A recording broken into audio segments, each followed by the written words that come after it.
ਹੈ ਭੀ ਸਚ ਨਾਨਕ ਹੋਸੀ ਭੀ ਸਚ।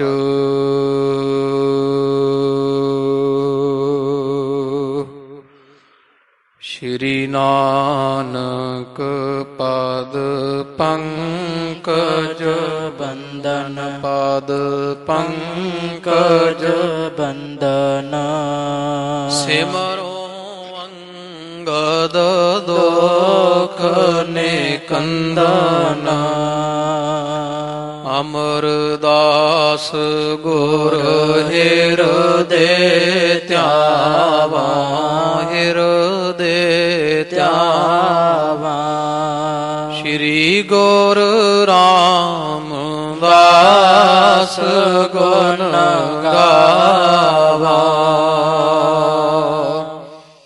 ਸ਼੍ਰੀ ਅਰਜਨ ਬਿਘਨ ਨ ਕੇ ਨਾਸ਼ਕ ਬਿਘਨ ਨ ਕੇ ਨਾਸ਼ਕ। ਹਰਿ ਗੋਬਿੰਦ ਸ਼ੁਭ ਸੁਮਤ ਪ੍ਰਕਾਸ਼ਕ। ਸ਼੍ਰੀ ਹਰਿ ਰਾਏ ਨਾਮੋ ਕਰ ਜੋਰੀ ਨਾਮੋ ਕਰ ਜੋਰੀ। ਗੁਰ ਹਰਿ ਕ੍ਰਿਸ਼ਨ ਮਨਾਏ ਬਹੋਰੀ। ਤੇਗ ਬਹਾਦਰ ਪਰਮ ਕਿਰਪਾਲਾ ਪਰਮ ਕਿਰਪਾਲਾ। ਸ਼੍ਰੀ ਗੁਰ ਗੋਬਿੰਦ ਸਿੰਘ ਬਿਸਾਲਾ। ਤਰੋਂ ਤਰਾ ਪਰ ਪੁਨ ਪੁਨ ਸੀਸਾ ਪੁਨ ਪੁਨ ਸੀਸਾ। ਬੰਦੋਂ ਬਾਹਰ ਬਾਹਰ ਜਗਦੀਸ਼ਾ।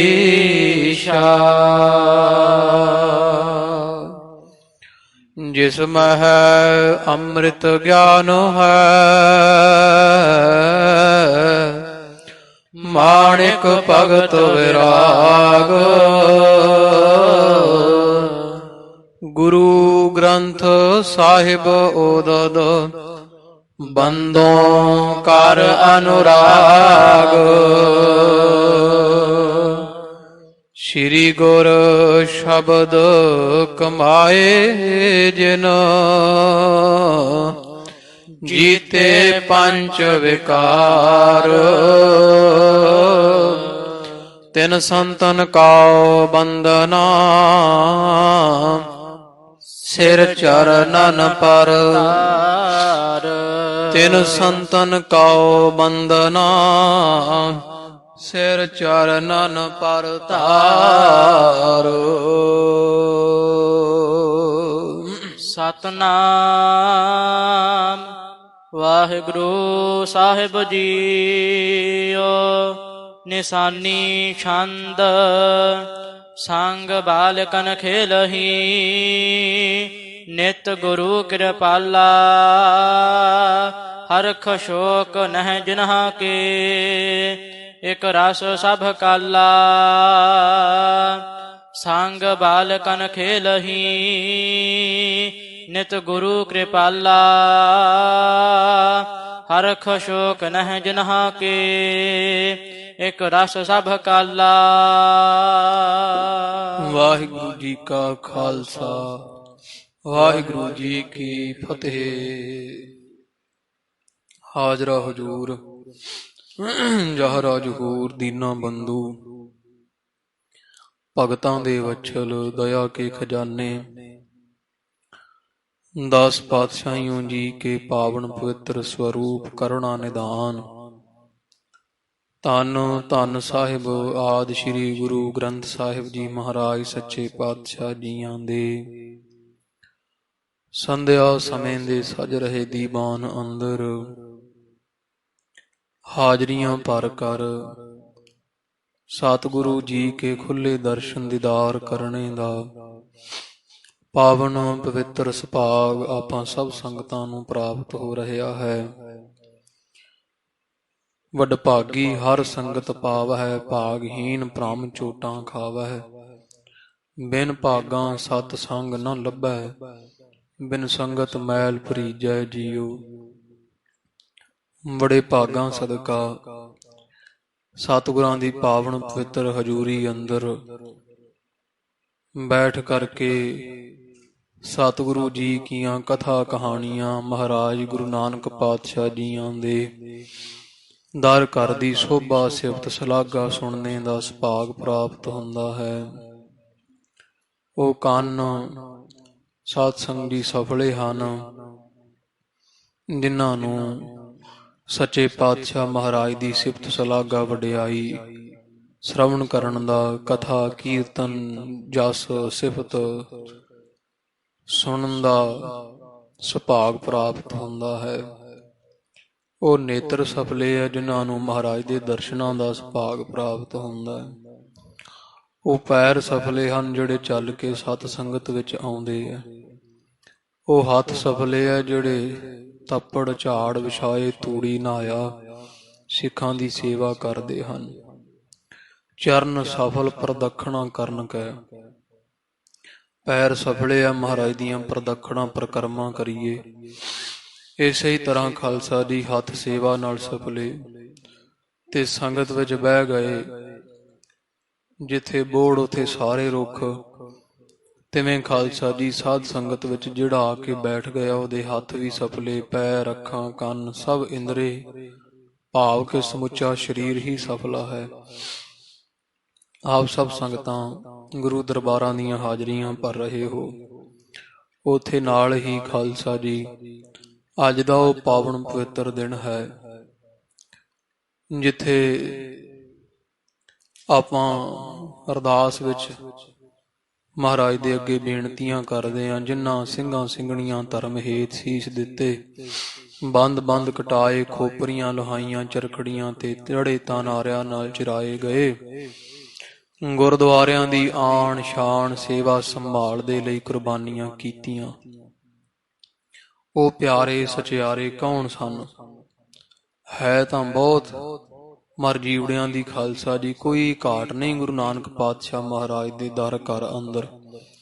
ਸਮੇਂ ਸਮੇਂ ਜਿਵੇਂ ਜਿਵੇਂ ਜ਼ੁਲਮ ਵੱਧਦਾ ਗਿਆ ਜਾਂ ਜਦ ਜਦ ਵੀ ਜ਼ੁਲਮ ਹੋਇਆ ਹੈ, ਉਸੇ ਸਮੇਂ ਸਮੇਂ ਫਿਰ ਸਤਿਪੁਰਖਾਂ ਮਹਾਂਪੁਰਖਾਂ ਨੇ ਆਪਣੇ ਸਰੀਰਾਂ ਦੇ ਸੀਸਾਂ ਦੇ ਬਲੀਦਾਨ ਦੇ ਦੇ ਕੇ ਇਸ ਜ਼ੁਲਮ ਨੂੰ ਠੱਲ ਪਾਉਣਾ ਕੀਤੀ। ਸ਼ਾਂਤੀ ਪਸੰਦ ਅਤੇ ਖਾਲਸਾ ਜੀ ਜਿਹੜੇ ਸਮਾਜ ਨੂੰ ਬਹੁਤ ਸੁਚੱਜੇ ਢੰਗ ਨਾਲ ਜਾਂ ਸੁਚੱਜੇ ਢੰਗ ਵਿੱਚ ਵਰਤਦਾ ਵੇਖਣਾ ਚਾਹੁੰਦੇ ਹੈ।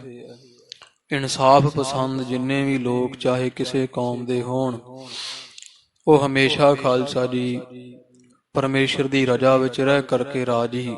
ਆਪ ਨਾ ਡਰੋ ਨਾ ਅਵਰ ਡਰਾਵੋ, ਭੈ ਕਾਹੂ ਕਾ ਦੇਤ ਨਹਿ ਨਹਿ ਪੈ ਮਾਨਤ ਆਨ। ਕਹੋ ਨਾਨਕ ਸੁਨ ਰੇ ਮਨਾ ਗਿਆਨੀ ਤਾਹੇ ਬਖਾਨ। ਗਿਆਨਵਾਨ ਪੁਰਸ਼ ਜਿਹੜੇ ਵਾ ਨਾ ਕਿਸੇ ਨੂੰ ਡਰ ਦਿੰਦੇ ਆ ਨਾ ਡਰ ਮੰਨਦੇ ਹਨ। ਜਦੋਂ ਜਦੋਂ ਖਾਲਸਾ ਜੀ ਕੋਈ ਹੰਕਾਰੀ ਤਖਤ ਤੇ ਬਹਿੰਦਾ ਹੈ, ਮੀਰੀ ਦੇ ਤਖਤ ਤੇ ਸੰਸਾਰੀ ਬਾਦਸ਼ਾਹਤ ਹਾਸਲ ਕਰਦਾ ਹੈ, ਹੰਕਾਰੀ ਦੀ ਬਿਰਤੀ ਹੁੰਦੀ ਆ ਕਿ ਸਾਰੇ ਮੈਨੂੰ ਸਲਾਮ ਕਰਨ, ਸਾਰੇ ਮੇਰੇ ਅੱਗੇ ਝੁਕਣ, ਮੈਥੋਂ ਡਰਨ। ਸੋ ਡਰੇ ਜੇ ਪਾਪ ਕਮਾਉਂਦਾ ਧਰਮੀ ਵਿਗਸੇਤ, ਪਰ ਧਰਮੀ ਪਰਵਾਹ ਨਾਹੀ ਕਿਸੈ ਕੇਰੀ, ਬਾਝ ਸੱਚੇ ਨਾਹ। ਅਕਾਲ ਪੁਰਖ ਪਰਮੇਸ਼ਰ ਤੋਂ ਬਿਨ ਖਾਲਸਾ ਜੀ ਕਿਸੇ ਦੀ ਕਨੌੜ ਕਾਣ ਰੱਖਦੇ ਨਹੀਂ। ਦੱਦਾ ਦਾਤਾ ਏਕ ਹੈ ਸਭ ਕੋ ਦੇਵਨਹਾਰ, ਉਹ ਇਸ ਸਿਧਾਂਤ ਤੇ ਪਹਿਰਾ ਦਿੰਦੇ ਆ। ਫਿਰ ਜਦੋਂ ਸਮੇਂ ਸਮੇਂ ਦੀਆਂ ਹਕੂਮਤਾਂ ਆਮ ਪ੍ਰਜਾ ਤੇ ਜ਼ੁਲਮ ਕਰਦੀਆਂ, ਫਿਰ ਉਦੋਂ ਖਾਲਸਾ ਜੀ ਜਿਹੜੇ ਇਨਸਾਫ ਪਸੰਦ ਲੋਕ ਹਨ ਉਹ ਆਵਾਜ਼ ਉਠਾਉਂਦੇ ਆ। ਫਿਰ ਕੀ ਹੁੰਦਾ, ਉਹਨਾਂ ਦੀ ਆਵਾਜ਼ ਨੂੰ ਦੱਬਿਆ ਜਾਂਦਾ ਹੈ। ਰਾਜਾ ਹੰਕਾਰੀ ਹੈ, ਕਿਸੇ ਨੂੰ ਆਪਦੇ ਮੂਹਰੇ ਸਿਰ ਚੁੱਕਿਆ ਵੇਖਣਾ ਨਹੀਂ ਚਾਹੁੰਦਾ। ਧਰਮੀ ਜਿਹੜਾ ਹੈ ਹੈ ਤਾਂ ਨਿਮਰਤਾ ਵਾਲਾ, ਪਰ ਨਾਲ ਉਹਦੇ ਹਿਰਦੇ ਵਿੱਚ ਇਹ ਵੀ ਸਿਧਾਂਤ ਪਰਪੱਕ ਗੁਰੂ ਕਲਗੀਧਰ ਪਾਤਸ਼ਾਹ ਦਾ ਦਿੱਤਾ ਕਿ ਚੂਕਾਰ ਆਜਾ ਮਹਾਹੀਲ ਤੇ ਦਰ ਗੁਜਸਤ ਹਲਾਲ ਅਸਤ ਬੁਰਦਨ ਬਸ਼ਮ ਸ਼ੀਰ ਦਸਤ। ਇਸੇ ਖਾਲਸਾ ਜੀ ਸ਼ਬਦ ਨੂੰ ਸਿਧਾਂਤ ਨੂੰ ਕਮਾਉਂਦਿਆਂ ਪਹਿਰਾ ਦਿੰਦਿਆਂ ਮਰਦੇ ਮੁਜਾਹਿਦ ਸ਼੍ਰੀਮਾਨ ਸੰਤ ਗਿਆਨੀ ਜਰਨੈਲ ਸਿੰਘ ਜੀ ਖਾਲਸਾ ਪਿੰਡਰਾਂ ਵਾਲੇ ਦਮਦਮੀ ਟਕਸਾਲ ਦੇ 14ਵੇਂ ਮੁਖੀ, ਜਿਨ੍ਹਾਂ ਮੁੱਠੀ ਪਰ ਸਿੰਘਾਂ ਦੇ ਨਾਲ ਜੂਨ 1984 ਤੇ ਇਸੇ ਮਹੀਨੇ ਦੀ 6 ਤਰੀਕ ਭਾਵ ਜਿਹੜਾ ਅੱਜ ਦਾ ਦਿਨ ਹੈ, ਆਪਣੇ ਮੁੱਠੀ ਭਰ ਨਾਲ ਗੁਰੂ ਕਲਗੀਧਰ ਪਾਤਸ਼ਾਹ ਜੀਆਂ ਦੀ ਬਖਸ਼ਿਸ਼ ਸਦਕਾ ਤੇ ਸਿੰਘਾਂ ਸਮੇਤ ਸਮੇਂ ਦੀ ਹਕੂਮਤ ਨੂੰ ਇਹ ਦੱਸਣਾ ਕੀਤਾ ਕਿ ਗੁਰੂ ਨਾਨਕ ਪਾਤਸ਼ਾਹ ਦਾ ਦਰ ਘਰ ਸਰਬੱਤ ਦਾ ਭਲਾ ਲੋਚਦਾ ਹੈ, ਤੇ ਜਦੋਂ ਵੀ ਕੋਈ ਸਰਬੱਤ ਦਾ ਭਲਾ ਲੋਚਣ ਵਾਲੇ ਇਸ ਦਰ ਘਰ ਵੱਲ ਅੱਖ ਚੁੱਕ ਕੇ ਮੈਲੀ ਨਿਗਾਹ ਨਾਲ ਵੇਖਦਾ ਹੈ, ਤੇ ਗੁਰੂ ਕਲਗੀਧਰ ਪਾਤਸ਼ਾਹ ਮਹਾਰਾਜ ਕਦੇ ਭਾਈ ਉਦੈ ਸਿੰਘ ਨੂੰ, ਕਦੇ ਭਾਈ ਬਚਿੱਤਰ ਸਿੰਘ ਨੂੰ ਤੇ ਆਦਿਕ ਭਾਈ ਧਰਮ ਸਿੰਘ, ਦਇਆ ਸਿੰਘ ਇਹੋ ਜਿਹੇ ਖਾਲਸਿਆਂ ਨੂੰ ਵਾਰ-ਵਾਰ ਭੇਜਦੇ ਆ। ਸ਼੍ਰੀਮਾਨ ਗਿਆਨੀ ਜਰਨੈਲ ਸਿੰਘ ਜੀ ਖਾਲਸਾ ਪਿੰਡਰਾਂ ਵਾਲਿਆਂ ਇਹ ਦੱਸ ਦਿੱਤਾ ਕਿ ਇਹ ਕੌਮ ਦੀ ਅਰੰਖ ਤੇ ਗੈਰਤ ਕਦੇ ਮਰ ਨਹੀਂ ਸਕਦੀ, ਕਿਉਂਕਿ ਇਸ ਦਾ ਜਨਮ ਖੰਡੇ ਬਾਟੇ ਦੀ ਪੌੜ ਵਿੱਚੋਂ ਹੋਇਆ ਹੈ। ਇਹ ਗੁਰੂ ਕੀ ਫੌਜ ਖਾਲਸਾ ਪ੍ਰਗਟਿਓ ਪਰਮਾਤਮ ਕੀ ਮੌਜ, ਖਾਲਸਾ ਅਕਾਲ ਪੁਰਖ ਕੀ ਫੌਜ।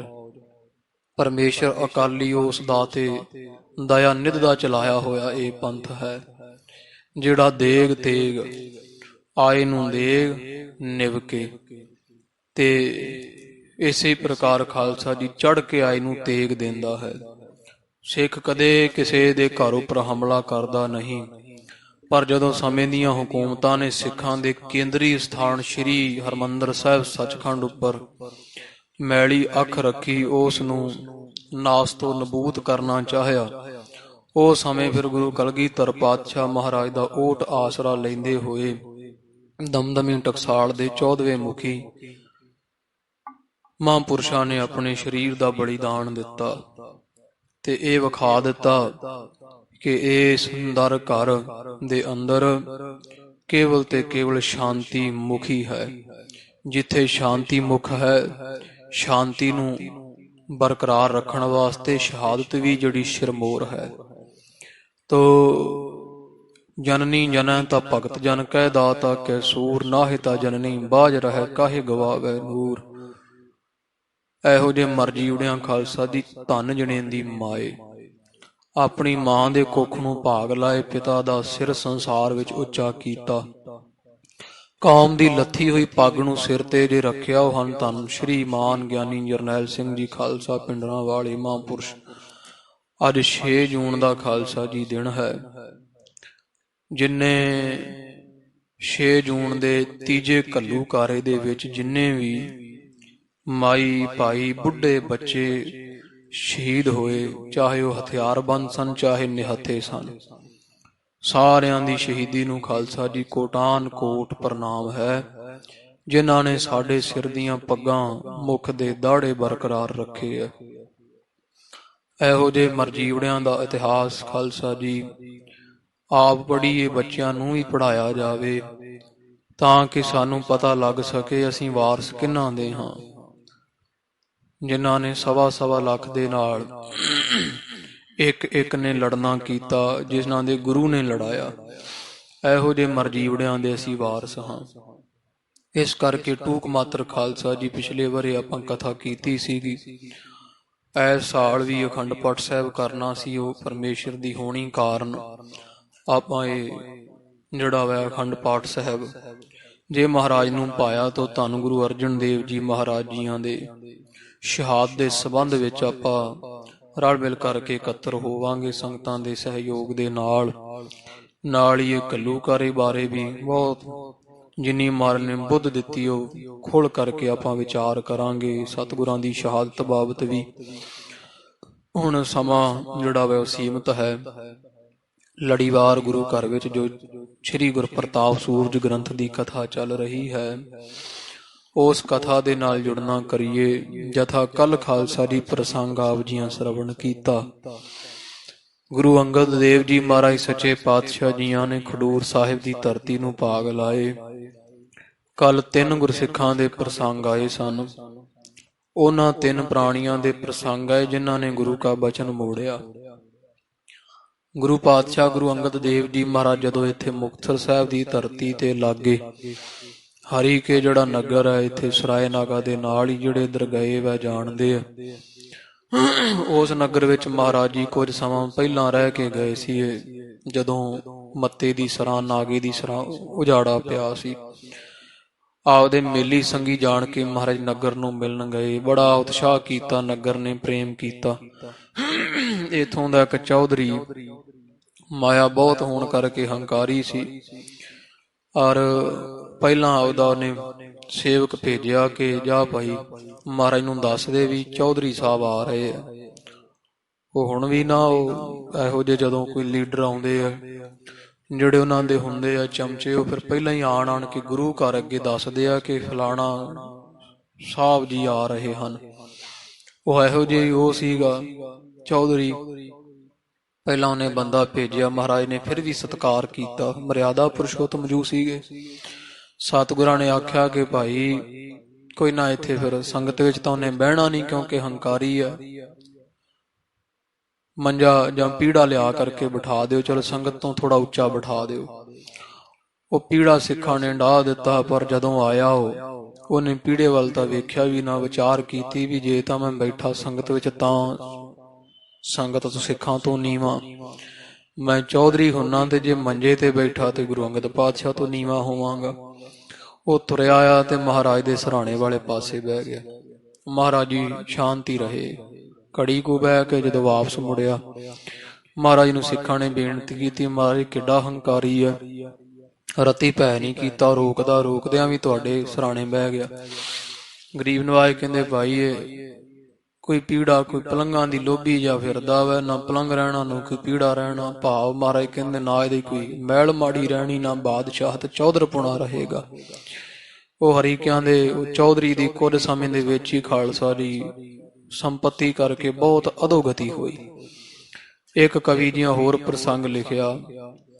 ਇੱਕ ਇੱਥੇ ਮਲੂਕਾ ਚੌਧਰੀ ਖਡੂਰ ਸਾਹਿਬ ਦੇ ਰਹਿਣ ਵਾਲਾ ਸ਼ਰਾਬ ਪੀਆ ਕਰੇ ਰੱਜ ਕੇ, ਤੇ ਇੱਕ ਦਿਨ ਮਨ ਵਿੱਚ ਵਿਚਾਰ ਆਈ ਵੀ ਕਿੰਨੇ ਲੋਕ ਇੱਥੋਂ ਸਾਡੇ ਪਿੰਡੋਂ ਹੀ ਠੀਕ ਹੋ ਕੇ ਜਾਂਦੇ ਗੁਰੂ ਪਾਤਸ਼ਾਹ ਦੇ ਦਰਸ਼ਨ ਕਰਕੇ। ਇਹਨੂੰ ਮਿਰਗੀ ਸੀਗੀ। ਮਹਾਰਾਜ ਦੇ ਪਾਸ ਆਣ ਬੇਨਤੀ ਕੀਤੀ, ਮਹਾਰਾਜ ਕਿੰਨੇ ਜੀਵਾਂ ਦਾ ਤੁਸੀਂ ਕਲਿਆਣ ਕਰਦੇ ਹੋ, ਮੈਂ ਤਾਂ ਮੰਨਾਂ ਵੀ ਤੁਸੀਂ ਗੁਰੂ ਹੋ ਜੇ ਮੇਰੀ ਮਿਰਗੀ ਠੀਕ ਕਰੋ। ਮਹਾਰਾਜ ਕਹਿੰਦੇ ਭਾਈ ਚਲੋ ਮਿਰਗੀ ਤੇਰੀ ਹੋ ਜਾਵੇਗੀ ਠੀਕ, ਤੂੰ ਸ਼ਰਾਬ ਨਾ ਪੀਵੀਂ ਭਾਈ, ਮਿਰਗੀ ਨਹੀਂ ਤੈਨੂੰ ਪਵੇਗੀ। 7 ਵਜਨ ਕਹਿ ਕੇ ਕੁਝ ਸਮਾਂ 2-4 ਮਹੀਨੇ ਕੋਈ ਸਾਲ ਲੰਘਾਇਆ।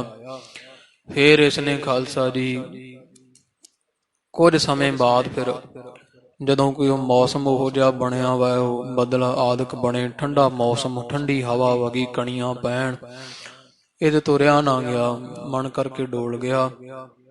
ਉਹ ਮੰਗਾ ਕੇ ਸ਼ਰਾਬ ਪੀ ਕਰਕੇ ਰੱਜ ਕੇ ਸ਼ਰਾਬ ਨਾਲ ਤੇ ਚੁਬਾਰੇ ਤੇ ਚੜ ਬੈਠਾ। ਜਿੱਧਰ ਗੁਰੂ ਅੰਗਦ ਪਾਤਸ਼ਾਹ ਜੀ ਦਾ ਘਰ ਸੀਗਾ, ਖਡੂਰ ਸਾਹਿਬ ਸਥਾਨ ਜਿੱਥੇ ਹੁਣ, ਉੱਥੇ ਮਹਾਰਾਜ ਬਾਹਰ ਵਿਹੜੇ 'ਚ ਬੈਠੇ ਹੋਏ ਤੇ ਚੁਬਾਰੇ ਤੇ ਚੜ ਕੇ ਮਹਾਰਾਜ ਵੱਲ ਉੱਚੀ ਉੱਚੀ ਫਿਰ ਭੌਂਕਿਆ। ਕਹਿੰਦਾ ਉਹ ਤਪਾ ਜੀ,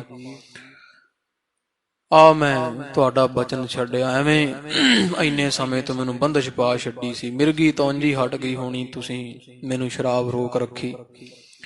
ਵਾਰ ਵਾਰਿਓ ਕਹਿੰਦੇ ਜਾਓ, ਹੇ ਗੁਰੂ ਅੰਗਦ ਪਾਤਸ਼ਾਹ ਮੈਂ ਤੁਹਾਡਾ ਬਚਨ ਛੱਡਿਆ। ਮਹਾਰਾਜ ਹੱਸੇ, ਕਹਿੰਦੇ ਚੰਗਾ ਮਲੂਕਿਆ, ਜੇ ਤੂੰ ਸਾਡਾ ਬਚਨ ਛੱਡਿਆ ਸੀ ਤੇਰੀ ਮਿਰਗੀ ਛੱਡੀ। ਉੱਥੇ ਮਿਰਗੀ ਦਾ ਦੌਰਾ ਪਿਆ, ਟਾਰੀ ਚੋਂ ਚਬਾਰੇ ਚੋਂ ਕੰਢ ਪਰਨੇ ਧਰਤੀ ਤੇ ਸਿਰ ਹੇਠਾਂ ਵੱਜਾ, ਪਾੜ ਕੇ ਮਿੱਝ ਬਾਹਰ ਨਿਕਲ ਆਈ, ਥਾਂ ਹੀ ਮਰ ਗਿਆ। ਜਿਨ੍ਹਾਂ ਬਚਨ ਨਾ ਮੰਨਿਆ, ਬਚਨ ਕਰੈ ਤਾਂ ਖਿਸਕ ਜਾਏ, ਸੋਈ ਨਰ ਕੱਚਾ। ਔਰ ਇੱਥੇ ਸਿੱਖਿਆ ਮਿਲਦੀ ਹੈ ਖਾਲਸਾ ਜੀ। ਹੁਣ ਵੀ ਕਈ ਉਹ ਜਦੋਂ 5 ਪਿਆਰੇ ਕੌਣ ਹੈ, ਗੁਰੂ ਅੰਗਦ ਪਾਤਸ਼ਾਹ ਮਹਾਰਾਜ ਜੀ ਹੈ, ਕਲਗੀਧਰ ਪਾਤਸ਼ਾਹ ਦਾ ਸਰੂਪ ਹਨ।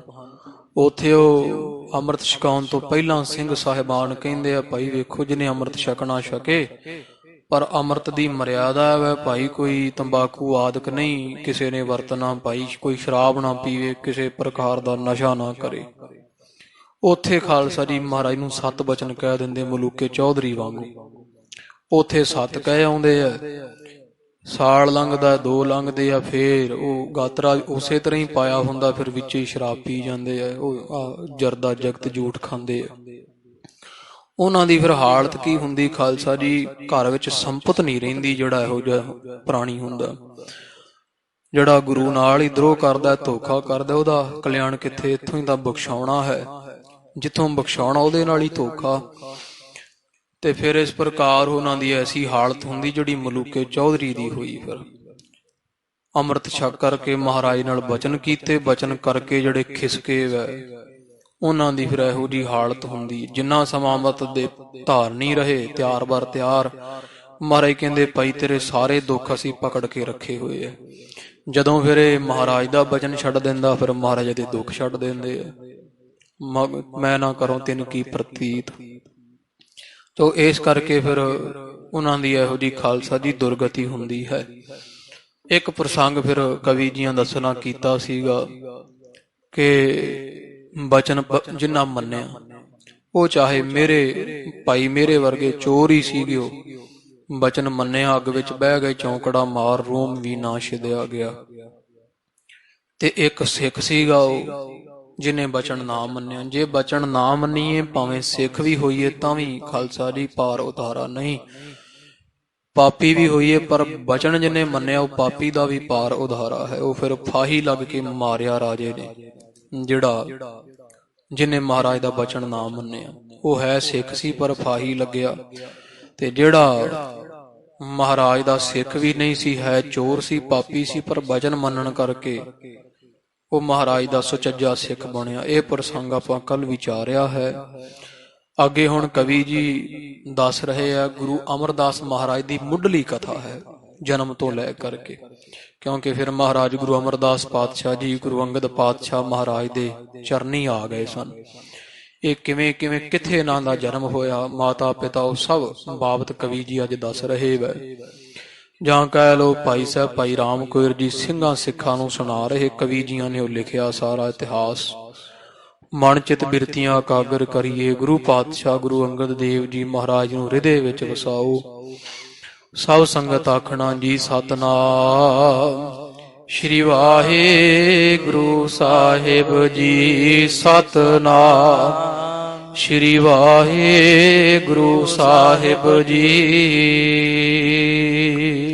ਨਿਸ਼ਾਨੀ ਛੰਦ ਸੰਗ ਬਾਲਕਨ ਖੇਲਹੀ। ਧੰਨ ਗੁਰੂ ਅੰਗਦ ਦੇਵ ਜੀ ਮਹਾਰਾਜ ਬਾਲਕਣ ਕਹੀਏ ਬੱਚਿਆਂ ਦੇ ਨਾਲ ਬਹੁਤ ਸਮਾਂ ਬਤੀਤ ਕਰਦੇ ਐ। ਉਹਨਾਂ ਵਾਂਗੂ ਕੇਲ ਕਰਦੇ ਖੇਡਦੇ ਹਨ। ਨਿਤ ਗੁਰੂ ਕਿਰਪਾਲਾ, ਜਿਹੜੇ ਕਿਰਪਾ ਦੇ ਆਲਾ ਘਰ ਹਨ ਗੁਰੂ ਅੰਗਦ ਪਾਤਸ਼ਾਹ ਜੀ। ਹਰਖ ਸ਼ੋਕ ਨਹਿ ਜਨਹਾ ਕੇ। ਜਿਸ ਗੁਰੂ ਅੰਗਦ ਦੇਵ ਜੀ ਮਹਾਰਾਜ ਜੀ ਨੂੰ ਰਾਈ ਮਾਤਰ ਨਾ ਬੱਚਿਆਂ ਨੂੰ ਕੋਈ ਖੁਸ਼ੀ ਗਮੀ ਹੁੰਦੀ ਹੈ, ਤੇ ਬੱਚਿਆਂ ਵਰਗਾ ਹੀ ਮਹਾਰਾਜ ਦਾ ਸੁਭਾਅ ਹੈ। ਕੋਈ ਖੁਸ਼ੀ ਗਮੀ ਮਹਾਰਾਜ ਨੂੰ ਨਹੀਂ ਹੈ। ਇੱਕ ਰਸ ਸਭ ਕਾਲਾ, ਸਦਾ ਇੱਕ ਰਾਸ ਹੀ ਰਹਿੰਦੇ ਵੇ ਨਿਰੰਤਰ। ਜਿਹੜਾ ਮਹਾਰਾਜ ਦਾ ਸੁਭਾਅ ਐਸਾ ਹੀ ਹੈ। ਦੀਨ ਬੰਧ ਤਾਰਨ ਤਰਨ, ਜਿਹੜੇ ਗਰੀਬਾਂ ਦੇ ਬੰਧੂ ਸਰਬੰਧੀ ਸਹਾਰਾ ਹਨ, ਤੇ ਤਾਰਨ ਵਾਸਤੇ ਕਈਏ ਤਰਨ ਜਹਾਜ਼ ਹਨ। ਸਿੱਖੀ ਬਿਦਤਾਏ, ਖਡੂਰ ਸਾਹਿਬ ਦੀ ਧਰਤੀ ਤੇ ਮਹਾਰਾਜ ਸੁਭਾਏਮਾਨ ਹੋ ਰਹੇ ਆ, ਤੇ ਸਾਰੇ ਸੰਸਾਰ ਵਿੱਚ ਸਿੱਖੀ ਪ੍ਰਗਟ ਕਰ ਰਹੇ ਹਨ। ਜਗੇ ਭਾਗ ਜਿਨ ਨਰਨ ਕੇ, ਜਿਨ੍ਹਾਂ ਜੀਵਾਂ ਸਿੱਖਾਂ ਦੇ ਭਾਗ ਵੱਡੇ ਸੀ ਜਾਗੇ ਹਨ। ਚਰਣੀ ਲਪਟਾਏ, ਉਹ ਆਣ ਆਣ ਕੇ ਖਡੂਰ ਸਾਹਿਬ ਦਰਸ਼ਨ ਕਰਦੇ, ਤੇ ਨਾਲੇ ਮਹਾਰਾਜ ਦੇ ਚਰਨੀ ਲੱਗਦੇ ਦਰਸ਼ਨ ਪਰਸਨ ਕਰਦੇ ਹਨ। ਵੱਡੇ ਭਾਗਾਂ ਵਾਲੇ। ਕਰੋ ਨਿਰੂਪਣ ਅਬ ਕਥਾ, ਤੇ ਕਵੀ ਜੀ ਕਹਿੰਦੇ ਅੱਗੇ ਅਸੀਂ ਭਾਈ ਇੱਕ ਹੋਰ ਕਥਾ ਜਿਹੜੀ ਵਰਣਨ ਕਰ ਰਹੇ ਹਾਂ। ਭੱਲਿਆਣ ਕੁਲ ਟੀਕਾ, ਭੱਲਿਆਂ ਦੀ ਕੁੱਲ ਦੇ ਜਿਹੜੇ ਟਿੱਕਾ ਸਰੂਪ ਧੰਨ ਗੁਰੂ ਅਮਰਦਾਸ ਜੀ ਮਹਾਰਾਜ ਹੈ, ਇਹਨਾਂ ਦੀ ਅਸੀਂ ਜਿਹੜੀ ਵਾ ਉਹ ਭੱਲੇ ਕੁੱਲ ਦੇ ਜਿਹੜੇ ਸੁਭਾਏਮਾਨ ਸ਼ਰਮੋਰ ਟਿੱਕਾ ਰੂਪ ਗੁਰੂ ਅਮਰਦਾਸ ਮਹਾਰਾਜ, ਇਹਨਾਂ ਦੀ ਕਥਾ ਅਸੀਂ ਬੜੀ ਖੁੱਲ ਕੇ ਲਿਖ ਰਹੇ ਹਾਂ। ਆਏ ਮਿਲੇ ਜੇ ਸਰੇ ਤਸੋ, ਕਵੀ ਜੀ ਕਹਿੰਦੇ ਜਿਸ ਪ੍ਰਕਾਰ ਗੁਰੂ ਅੰਗਦ ਪਾਤਸ਼ਾਹ ਮਹਾਰਾਜ ਨਾਲ ਆ ਕੇ ਮਿਲੇ ਸੀਗੇ ਤੀਸਰੇ ਪਾਤਸ਼ਾਹ, ਸੋ ਕੀਆ ਨੀਕਾ, ਉਹ ਜਿਹੜਾ ਵਾ ਉਹ ਸਾਰਾ ਹੀ ਅਸੀਂ ਨੀਕਾ ਕਹੀਏ ਨਹੀਂ। ਆਏ ਮਿਲੇ ਜਿਸ ਰੀਤ ਸੋ ਸੇਵਨ ਕੀਏ ਨੀਕਾ। ਸੇਵਾ ਕੀਤੀ। ਫਿਰ 12 ਸਾਲ ਗਾਗਰ ਢੋਈ ਸੀ ਅਮਰਦਾਸ ਪਾਤਸ਼ਾਹ ਮਹਾਰਾਜ ਨੇ। ਉਹਦੀ ਬਾਬਤ ਕਹਿੰਦੇ ਫਿਰ ਸੇਵਾ ਜਿਵੇਂ ਕੀਤੀ ਉਹ ਸਾਰਾ ਪ੍ਰਸੰਗ ਅਸੀਂ ਦੱਸਦੇ ਹਾਂ। ਇੱਕ ਬਾਸੁਰ ਕੇ ਗ੍ਰਾਮ ਹੈ। ਕਹਿੰਦੇ ਇੱਕ ਇੱਥੇ ਅੰਮ੍ਰਿਤਸਰ ਸਾਹਿਬ ਦੇ ਲਾਗੇ ਬਾਸਰ ਕੇ ਨਗਰ ਪਿੰਡ ਹੈ। ਤਹ ਬਸਹਿ ਨਿਕੇਤੰ। ਉੱਥੇ ਘਰ ਬਣਾ ਕਰਕੇ ਕੋਈ ਜਿਹੜਾ ਰਹਿ ਰਿਹਾ ਘਰ ਬਣਾ ਕੇ ਉਹਦਾ ਨਾਮ ਤੇਜੋ ਛਤਰੀ ਭਾਗ ਵੱਡ। ਛਤਰੀ ਸੀਗਾ ਤੇ ਤੇਜੋ ਜਾਂ ਬਾਬਾ ਤੇਜ ਭਾਣ ਜੀ ਤਿੰਨਾਂ ਦਾ ਨਾਮ ਵੱਡੇ ਭਾਗਾਂ ਵਾਲੇ। ਬਾਸਰ ਕੇ ਨਗਰ ਜਦੋਂ ਇਥੋਂ ਬਾਬਾ ਬੁੱਢਾ ਸਾਹਿਬ ਤੋਂ ਕੋ 11-12 ਕੋਹ ਦੀ ਦੂਰੀ ਤੇ ਖਾਲਸਾ ਜੀ ਹੈ ਉੱਤਰ ਵਾਲੇ ਪਾਸੇ ਨੂੰ। ਤੋ ਉਹ ਨਗਰ ਦੇ ਵਿੱਚ ਉਹ ਮਹਾਰਾਜ ਦਾ ਜਨਮ ਸਥਾਨ ਹੈ। ਬਾਰ-ਬਾਰ ਸੰਨ ਸਾਹਿਬ ਗੁਰੂ ਘਰ ਵੀ ਬਣਿਆ ਹੋਇਆ। ਉਹ ਬਾਸਰ ਕੇ ਦੇ ਦੋਵੇਂ ਸਥਾਨ ਹਨ। ਉਹ ਅੱਗੇ ਜਾ ਕਰਕੇ ਥੋੜਾ ਉਹ ਸ਼ਹਾੜਾ ਸਾਹਿਬ ਦਾ ਸਥਾਨ ਆ ਜਾਂਦਾ ਹੈ। ਇਧਰੋਂ ਬਾਬਾ ਬੁੱਢਾ ਸਾਹਿਬ ਬੀੜ ਵਾਲੇ ਪਾਸਿਓਂ ਜਾਈਏ ਤੇ ਬਾਸਰ ਕੇ ਨਗਰ ਵਿੱਚ ਇੱਕ ਤੇਜ ਭਾਣ ਨਾਮ ਦੇ ਮਹਾਂਪੁਰਸ਼ ਰਹਿੰਦੇ ਆ। ਬੜੀ ਬੰਦਗੀ ਵਾਲੇ ਹਨ। ਨਿਸ ਦਿਨ ਪ੍ਰਭ ਚੇਤੰ। ਤੇ ਦਿਨ ਪ੍ਰਤੀ ਦਿਨ ਪਰਮੇਸ਼ਰ ਅਕਾਲ ਪੁਰਖ ਦਾ ਚੇਤਨ ਕਰਦੇ ਚਿੰਤਨ ਕਰਦੇ ਆ। ਭਲੇ ਕਰਮ ਮਹਿ ਪ੍ਰੀਤ ਔਰ। ਚੰਗੇ ਕਰਮ ਕਰਦੇ ਨਾਲ ਨਾਲ ਦਾਨ ਪੁੰਨ ਕਰਨਾ ਇਸ ਕੰਮ ਵਿੱਚ ਬੜੀ ਪ੍ਰੀਤੀ ਰੱਖਦੇ ਹਨ। ਭੱਲਿਆਨ ਕੁਲ ਮਾਹੀ। ਇਹ ਭੱਲਿਆਂ ਦੀ ਕੁਲ ਦੇ ਵਿੱਚ ਹਨ। ਧੀਰਜ ਧਰਮ ਵਿਸਾਲ ਜਿਹ। ਕਹਿੰਦੇ ਧੀਰਜ ਵਾਲਿਆਂ ਤੇ ਬੜੇ ਵੱਡੇ ਧਰਮੀ ਮੰਨੇ ਜਾਂਦੇ ਆ ਬਾਬਾ ਤੇਜ ਭਾਣ ਜੀ। ਅਵਗਨ ਚਿਤ ਨਾਹੀ। ਤੇ ਤਿਨਾਂ ਦੇ ਚਿੱਤ ਵਿੱਚ ਕਦੇ ਅਵਗਣ ਨਹੀਂ ਆਇਆ। ਭਾਵ ਕਿ ਗੁਣਾਂ ਦੇ ਖਜ਼ਾਨੇ ਆ ਬਾਬਾ ਤੇਜ ਭਾਣ ਜੀ। ਅਵਗਣ ਕੋਈ ਨਹੀਂ। ਜਿਨ ਕੇ ਸੁਤ ਉਤਪਤ ਭਏ। ਤੇ ਬਾਬਾ ਤੇਜ ਭਾਣ ਜੀਆਂ ਦੇ ਗ੍ਰਹਿ ਵਿਖੇ ਫਿਰ ਇੱਕ ਪੁੱਤਰ ਨੇ ਜਨਮ ਲਿਆ ਹੈ। ਸ਼੍ਰੀ ਅਮਰ ਬਡੇਰੇ। ਵੱਡੇ ਸਨ ਬਾਬਾ ਅਮਰਦਾਸ ਜੀ ਧੰਨ ਗੁਰੂ ਅਮਰਦਾਸ ਮਹਾਰਾਜ। ਇਸ ਤੋਂ ਇਲਾਵਾ 4 ਹੋਰ ਸਨ ਬਾਬਾ ਈਸ਼ਰ ਚੰਦ ਜੀ ਤੇ ਆਦਿਕ। ਤੋ ਇਹ ਜਿਹੜੇ ਬਾਬਾ ਅਮਰਦਾਸ ਜੀਆਂ ਨੇ ਅਵਤਾਰ ਧਾਰਿਆ ਬਾਸਰ ਕੇ ਨਗਰ ਵਿੱਚ ਧੰਨ ਬਾਬਾ ਤੇਜ ਭਾਣ ਜੀਆਂ ਦੇ ਗ੍ਰਹਿ ਵਿਖੇ। ਅਪਰ ਭਏ ਪਨਤੀਨ ਸੁਤ। ਇਸ ਤੋਂ ਇਲਾਵਾ 3 ਜਿਹੜੇ ਪੁੱਤਰ ਹੋਰ ਵੀ ਸਨ। ਹਰਖਤ ਪਾਹਿਰੇ। ਤੇ ਹਰਖਤ ਜਿਹੜੇ ਵਾ ਉਹ ਵੇਖ ਕੇ ਬਾਬਾ ਤੇਜ ਭਾਣ ਜੀ ਆਪਦੇ ਪੁੱਤਰਾਂ ਨੂੰ ਬੜੇ ਖੁਸ਼ ਹੁੰਦੇ ਹਨ। ਖੇਤੀ ਕ੍ਰਿਤ ਕੋ ਸਤ ਕਰਹਿ। ਇਹ ਤੇ ਚਾਰੇ ਭਾਈ ਜਿਹੜੇ ਗੁਰੂ ਅਮਰਦਾਸ ਮਹਾਰਾਜ ਕੇ ਇਹ ਸਾਰੇ ਖੇਤੀ ਕਰਦੇ ਹਨ ਸਾਰਾ ਪਰਿਵਾਰ। ਤੇ ਜੋ ਸੁਖ ਪਾਵੈ। ਤੇ ਇਹ ਬਾਬਾ ਤੇਜ ਭਾਣ ਜੀ ਵੇਖ ਕੇ ਜਵਾਨ ਪੁੱਤਰਾਂ ਨੂੰ ਵਾਹੀ ਕਰਦਿਆਂ ਖੇਤੀ ਕੰਮ ਸਾਂਭਿਆਂ ਬੜਾ ਖੁਸ਼ ਹੁੰਦੇ ਹਨ। ਬੈਠ ਰਹਿ ਸਿਮਰਹਿ ਪ੍ਰਭੂ। ਤੇ ਆਪ ਵਿਹਲੇ ਹੋ ਕਰਕੇ ਕਬੀਲਦਾਰੀ ਤੋਂ ਤੇ ਬਾਬਾ ਤੇਜ ਭਾਣ ਜੀ ਵਾਹਿਗੁਰੂ ਵਾਹਿਗੁਰੂ ਜਾਂ ਉਸ ਅਕਾਲ ਪੁਰਖ ਪਰਮੇਸ਼ਰ ਦਾ ਸਿਮਰਨ ਕਰਦੇ ਹਨ। ਭਗਤੀ ਚਿਤ ਲਾਵੈ। ਭਗਤੀ ਵਿੱਚ ਸਦਾ ਬਾਬਾ ਜੀਆਂ ਨੇ ਚਿੱਤ ਲਾਇਆ ਹੋਇਆ ਹੈ। ਵਿਆਹ ਕਰੇ ਸਭ ਸੁਤਨ ਕੇ। ਫੇਰ ਸਮਾਂ ਪਾ ਕਰਕੇ ਉਮਰ ਯੋਗ ਵੇਖੀ ਤੇ ਸਾਰਿਆਂ ਪੁੱਤਰਾਂ ਦੇ ਵਿਵਾਹ ਕੀਤੇ ਬਾਬਾ ਤੇਜ ਭਾਣ ਜੀਆਂ ਨੇ। ਵੇਖ ਸਹਿਤ ਸੁਨੂਖਾ। ਤੇ ਫਿਰ ਇਸੇ ਪ੍ਰਕਾਰ ਜਿਹੜੇ ਵਾ ਉਹ ਵਿਵਾਹ ਕੀਤੇ ਸਾਰਿਆਂ ਪੁੱਤਰਾਂ ਦੇ ਬਾਬਾ ਅਮਰਦਾਸ ਜੀਆਂ ਨੇ। ਉਹ ਅੱਗੇ ਪੁੱਤਰ ਵੀ ਪੁੱਤਰਾਂ ਵਾਲੇ ਭਾਵ ਬਾਬਾ ਤੇਜ ਭਾਣ ਜੀ ਪੋਤਰਿਆਂ ਵਾਲੇ ਨੂੰਹਾਂ ਪੋਤਰਿਆਂ ਵਾਲੇ ਹੋ ਗਏ ਆ। ਔਰ ਮਹਿ ਅਧਿਕ ਪ੍ਰਮੋਦ ਹੀ। ਤੇ ਪਰਿਵਾਰ ਬੜਾ ਵੱਧ ਗਿਆ ਤੇ ਹਿਰਦੇ ਵਿੱਚ ਬੜੇ ਆਨੰਦ ਵਿੱਚ ਰਹਿੰਦੇ ਹਨ। ਵੱਡ ਭਾਗ ਅਦੁਖਾ। ਤੇ ਦੂਸ਼ਣਾਂ ਤੋਂ ਰਹਿਤ ਹਨ ਬਾਬਾ ਤੇਜ ਭਾਣ ਜੀ। ਵੱਡੇ ਜਿਨ੍ਹਾਂ ਦੇ ਭਾਗ ਕਿਉਂਕਿ ਪਰਮੇਸ਼ਰ ਨੇ ਤਿੰਨਾਂ ਦੇ ਘਰ ਅਵਤਾਰ ਧਾਰਿਆ ਗੁਰੂ ਅਮਰਦਾਸ ਮਹਾਰਾਜ ਦੇ ਰੂਪ ਵਿੱਚ। ਆਪੋ ਆਪਣੇ ਕਾਜ ਮਹਿ। ਕਵੀ ਜੀ ਕਹਿੰਦੇ ਜਿਹੜੇ ਆਪੋ ਆਪਣੇ ਕੰਮ ਮਹਾਰਾਜ 4 ਭਾਈ ਸੀ ਨਾ ਗੁਰੂ ਅਮਰਦਾਸ ਮਹਾਰਾਜ। ਇਹ ਆਪੋ ਆਪਣੇ ਸਾਰੇ ਕੰਮਾਂ ਕਾਰਾਂ ਦੇ ਵਿੱਚ 4 ਹਸਤ ਲਾਗੇ। ਚਾਰੇ ਆਪੋ ਆਪਣੇ ਕੰਮਾਂ ਕਾਰਾਂ ਵਿੱਚ ਲੱਗੇ ਹੋਏ। ਚਾਰੇ ਵਿਵਾਹੇ ਹੋਏ ਆ ਤੇ ਆਪਣੇ ਸਾਰਿਆਂ ਦੇ ਅੱਗੇ ਧੀਆਂ ਪੁੱਤਰ ਹੋਏ ਆ। ਸਭ ਦੇ ਆਪੋ ਆਪਣੇ ਪਰਿਵਾਰ ਹਨ ਤੇ ਆਪੋ ਆਪਣੇ ਕੰਮਾਂ ਵਿੱਚ ਸਾਰੇ ਲੱਗੇ ਹੋਏ ਹਨ। ਬੀਤ ਗਇਓ ਚਿਰ ਕਾਲ ਹੀ। ਇਉਂ ਕੰਮਕਾਰ ਕਰਦਿਆਂ ਘਰ ਸਾਂਭਦਿਆਂ ਹੋਇਆਂ ਕੁਝ ਸਮਾਂ ਇਉਂ ਬਤੀਤ ਹੋਇਆ ਹੈ। ਪੌਤਰੇ ਪਿਖ ਆਗੇ। ਤੇ ਅੱਗੇ ਫਿਰ ਇਉਂ ਬਾਬਾ ਜੀਆਂ ਨੇ ਪੋਤਰੇ ਵੀ ਵੇਖਣੇ ਕੀਤੇ। ਬਾਬਾ ਤੇਜ ਭਾਣ ਜੀਆਂ ਦੇ ਘਰ ਪੁੱਤਰਾਂ ਘਰ ਅੱਗੇ ਪੁੱਤਰ ਪੋਤਰੇ ਹੋਏ ਹਨ। ਅਮਰਦਾਸ ਨਿਜ ਬਾਸ ਮਹਿ। ਤੇ ਧੰਨ ਬਾਬਾ ਅਮਰਦਾਸ ਜੀ ਮਹਾਰਾਜ ਆਪਣੇ ਘਰ ਅਲੱਗ ਘਰ ਵਿੱਚ ਰਹਿ ਰਹੇ ਆ। ਚਿਰ ਕਾਲ ਬਿਤਾ। ਬੜਾ ਸਮਾਂ ਮਹਾਰਾਜ ਨੇ ਗੁਰੂ ਅਮਰਦਾਸ ਪਾਤਸ਼ਾਹ ਨੇ ਬੜਾ ਹੀ ਸਮਾਂ ਜਿਹੜਾ ਆਪਦੇ ਘਰ ਵਿੱਚ ਖੇਤੀਬਾੜੀ ਕਰਦਿਆਂ ਬਤੀਤ ਕਰ ਦਿੱਤਾ।